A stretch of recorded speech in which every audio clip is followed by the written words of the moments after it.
Hey, welcome. If you feel like rest is a luxury you can't afford, well, this episode's for you. But I'm not talking about the crash after the burnout kind of rest. I'm talking about the kind of rest that's strategic, that's intuitive, the kind that recalibrates your whole system so you can actually live your life, not just survive it. Hi, my name's Kim. I'm an East Asian medical provider and a Taoist practitioner, and I'm going to share some wisdom from the past and bring it into the 20th century.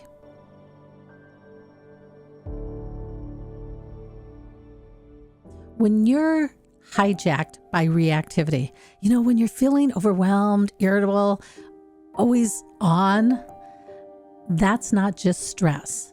That's your inner wisdom clashing with the world's expectation, and that tension, it's not weakness, it's a signal.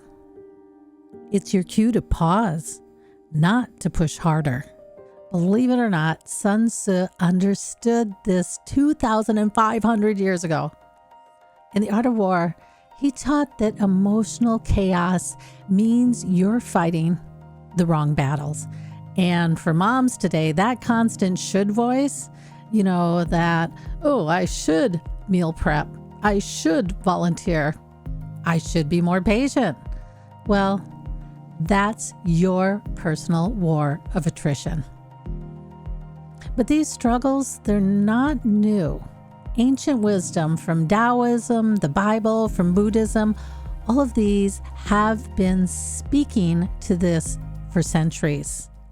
Remember, there's a season for everything and a time for every event under heaven. That's Ecclesiastes. Now, Sun Tzu speaks of timing, Taoism speaks of rhythm, and Christian wisdom speaks of rest and discernment. And all of them say the same thing. You can't live in alignment when you ignore the season you're in. In Taoist thought, each season mirrors an emotion. So winter is about stillness. It's about reflection. It's about restoration, regeneration, recalibration. But many of us are sprinting through winter like it's summer, which means we are hustling when we need to be healing. And in a world that demands constant output, choosing rest is going to be how you protect your energy. It's going to be how you find your voice and start moving with yourself, not against yourself.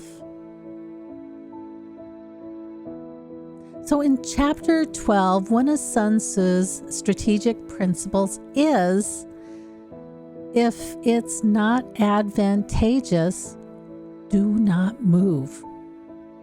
Okay, sounds simple, right? But living it, that's not easy. Because we've been taught that progress means constant motion and that rest is actually weakness. So stopping means that you're falling behind or that you're actually letting someone down. But what if rest is the most strategic move you can make?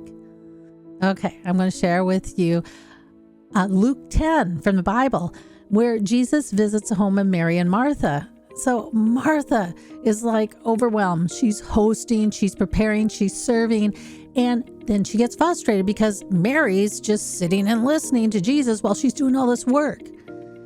Well, Jesus doesn't scold Martha. He simply says, Martha, you are distracted by many things, but Mary has chosen the better part.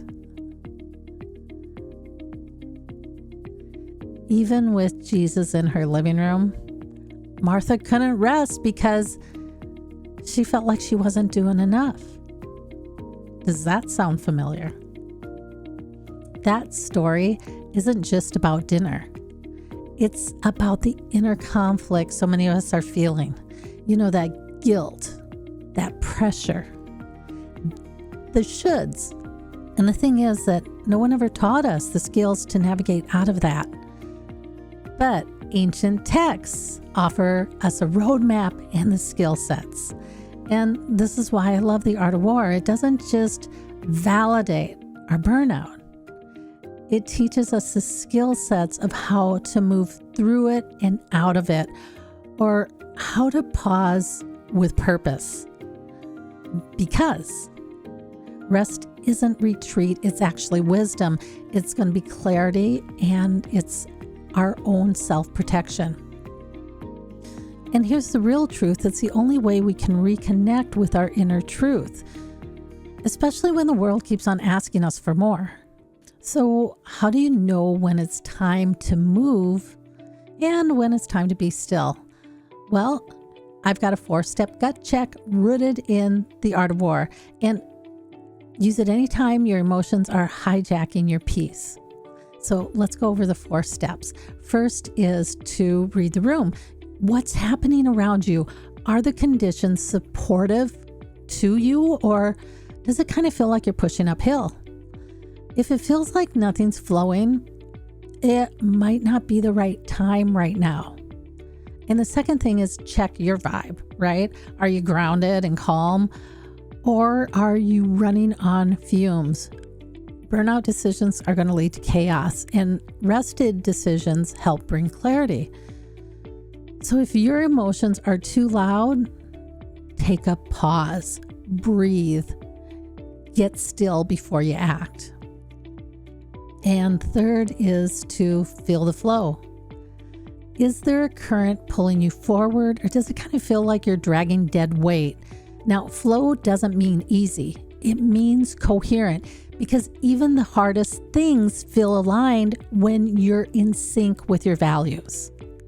And the 4th step is clarity is going to help lead to control. Don't move just because you feel awkward or feel behind. Wait for clarity. Stillness is going to be what clears the fog so that your next move is intentional, not reactive. I've got one final takeaway for you. You know that moment when you're yelling at your kids and at the same time you kind of feel guilty for yelling? That's what Sun Tzu would call terrain unfavorable for battle. So you don't need to win that one, and you don't need to prove your worth through exhaustion. You just need to stop fighting battles that were never yours.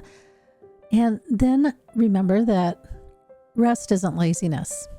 It's alignment. It's strategy. And it's your personal power. And in a world that constantly demands more, sometimes your biggest move is knowing when not to move.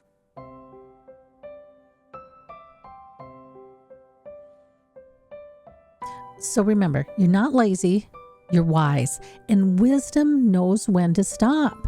So take your winter, reclaim your rest, and trust that stillness is sacred too. Now, I want to give you something tangible to work with, because wisdom without action is just, well, nothing. And I've created a Battlefield to Peace worksheet that combines Sun Tzu's strategy with Taoist seasonal awareness. And it takes about 5 minutes, but it will help you. It will help you identify which battles are worth fighting. It'll help you honor your inner season instead of forcing like spring energy in winter. And it will help you reset emotional chaos with these ancient tactics. Now, this isn't homework. It's a strategic retreat map. So think of it like Sun Tzu's battle plan meets Taoist Farmer's Almanac for your soul. And you can grab it at the link at the end of the video or below. You can stick it on your phone. You can stick it on your fridge next to your grocery list or next to your permission slips. Okay, until next time, I'll catch you on the other side.